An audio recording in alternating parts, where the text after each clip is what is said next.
De nuevo formamos nuestra geometría del espacio a partir de puntos y vectores. Lo primero es distinguir cómo se escriben estos elementos, y para ello vamos a utilizar el menú 3D.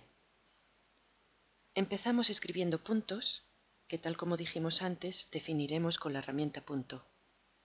Introducimos 3 coordenadas, por ejemplo 1, 2 y 3, y vamos a introducir otro punto más, por ejemplo -1, 2, 0. A este punto le nombraremos como B. Queremos introducir un vector. Podemos hacerlo de dos formas. Una es poniendo la palabra vector y entre paréntesis su origen y su extremo.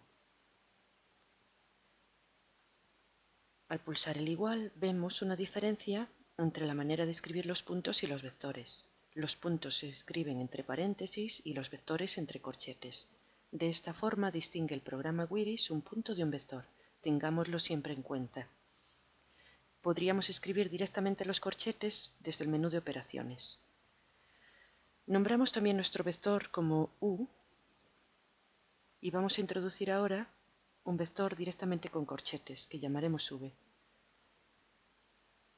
Por ejemplo, el 0, -1, 2.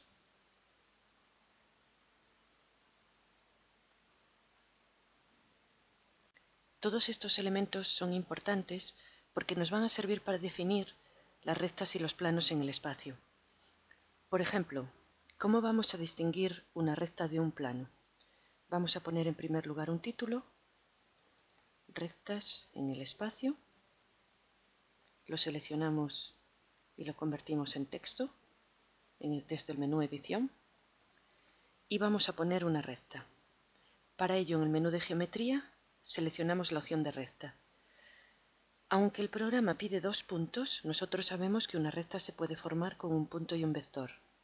Por lo tanto, si escribimos el nombre del punto y uno de los vectores, el programa va a entender que es una recta. Vemos aquí la ecuación de la recta.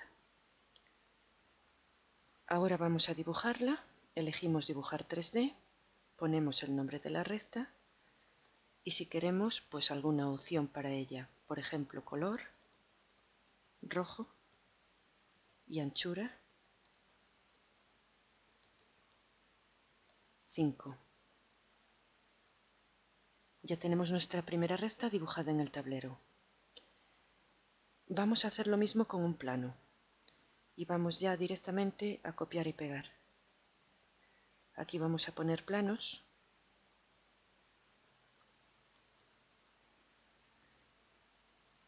Aquí vamos a poner plano. Y en principio, para el plano, elegimos el nombre P y 2 vectores, el U y el V. Cambiamos la expresión en el dibujo y el color. Por ejemplo, color amarillo.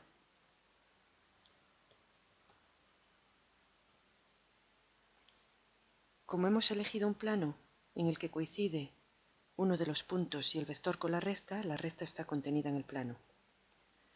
Podríamos también hacer el plano de una segunda forma. Vamos a copiar y pegar todo lo anterior.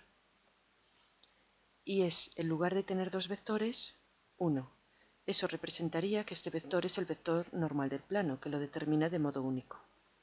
Cambiamos el nombre, cambiamos el color y obtendremos un segundo plano, por ejemplo azul. La relación que hay entre estos dos planos es que son perpendiculares entre sí. Lógicamente, puesto que uno de los vectores del primero pasa a ser el vector normal del segundo. Podemos además también calcular el módulo de un vector. Simplemente tenemos que pulsar el icono de norma, escribir dentro el nombre del vector, por ejemplo U, y pulsar el igual. Podemos observar que el módulo de un vector no es más que la distancia que hay entre su origen y su extremo, y esto nos permite calcularlo Wiris con el comando distancia. Distancia entre A y B. Veamos si coinciden.